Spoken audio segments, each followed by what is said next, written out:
شروع اللہ کے نام سے جو بڑا مہربان اور نہایت رحم کرنے والا ہے۔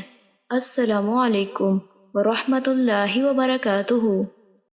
حضرت سہل بن سعد رضی اللہ تعالیٰ عنہ سے مروی ہے کہ رسول اللہ صلی اللہ علیہ وآلہ وسلم نے فرمایا، چھوٹے چھوٹے معمولی اور حقیر سمجھنے والے گناہوں سے بچو، کیونکہ چھوٹے چھوٹے گناہوں کی مثال اس قوم کی طرح ہے جو ایک وادی میں ٹھہری، ایک شخص ایک لکڑی لایا، دوسرا بھی ایک لکڑی لایا، حتیٰ کہ انہوں نے اپنی روٹیاں پکا لیں۔ چھوٹے گناہ کرنے والے کو جب پکڑا جاتا ہے تو وہ گناہ اسے ہلاک کر دیتے ہیں۔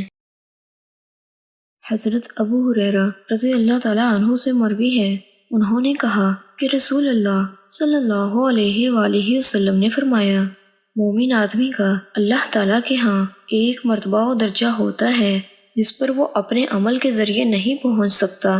اللہ تعالیٰ اسے ایسی چیز کے ساتھ جسے وہ ناپسند کرتا ہے آزماتا رہتا ہے، حتیٰ کہ اسے اس درجے تک پہنچا دیتا ہے۔